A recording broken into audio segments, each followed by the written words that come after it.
Today I am reviewing the iRobot Roomba 105 Combo Robot Vacuum. If at any time you'd like to explore this product for yourself and grab it at a great price, be sure to check the links below the video.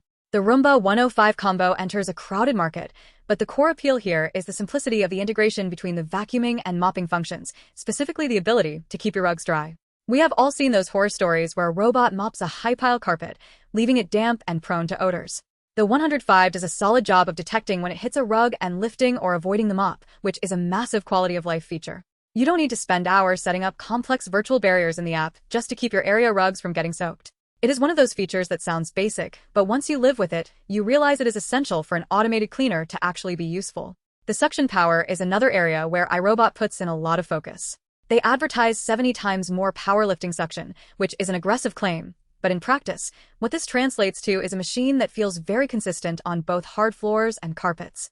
It has a multi-surface brush and an edge-sweeping brush that does a surprisingly good job of grabbing the dust that accumulates in those tight corners where other robots just seem to bounce off the wall. The cleaning logic feels efficient, likely due to the ClearView LiDAR navigation. It builds a map of your house quite quickly and sticks to it, which means you aren't watching the robot randomly bang into the same chair leg 5 times in a row. It moves with a sense of purpose, which is exactly what you want when you are trying to get a clean house while you are doing other things. The self-emptying base is the real reason you should consider this type of robot. The idea that it can go for up to 75 days without you having to mess with the dust bin is a game changer for day-to-day maintenance.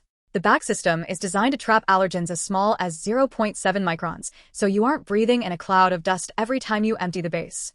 You just pull the bag out, toss it in the trash, and pop a new one in. It makes the whole process sterile and quick. While you will still need to handle the mop pad occasionally and ensure the water tank is filled, the ability to ignore the dustbin for over 2 months is a significant reduction in the total work you have to do to keep your floors managed. Customization is handled through the Roomba Home app, and it is pretty intuitive. You can choose vac only, mop only, or the combo mode depending on how dirty the floors are that day. You can also target specific rooms. If you just had a dinner party and the kitchen floor is a disaster, you can send the robot directly to the kitchen without needing it to waste time cleaning the bedrooms. You can also adjust the amount of mopping solution that is pumped onto the pad and the number of passes it takes in a given area. For those spots that are particularly stubborn, there is a SmartScrub feature that basically has the robot go over the area twice for a deeper clean. Now, it is only fair to mention where this unit might fall short or where the user experience might be less than perfect. While the navigation is very smart, it is still not perfect. It will occasionally struggle with very thin, light rugs that might get caught in the brushes, or with dark, reflective surfaces that can sometimes confuse LiDAR sensors. If your home has a lot of obstacles, like floor-level electrical cords or a mountain of pet toys, you're still going to want to tidy up before you let it loose. The app is great for setting up keep-out zones, but those are only as good as your ability to remember to update them when you move furniture around. Another point to consider is that the 105 Combo uses a 2.4 GHz Wi-Fi network for setup. If you live in an environment where your network is locked to a 5 GHz band, you might need to do some troubleshooting with your router to get the initial handshake done.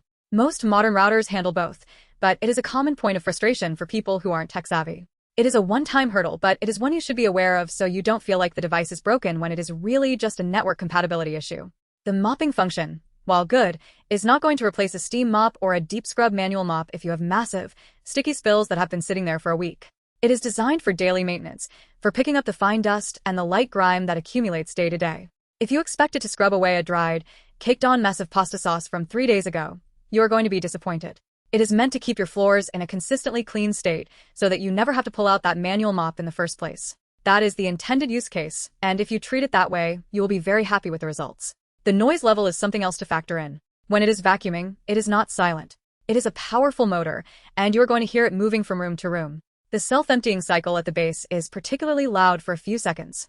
It sounds like a hairdryer running at full power, which is normal for this type of system, but it is something to keep in mind if you have a baby sleeping or if you're trying to work on a phone call while the robot is finishing up. It is a short burst of noise, but it is definitely noticeable. When it comes to value, you are paying for the iRobot ecosystem and the reliability of their mapping and cleaning logic.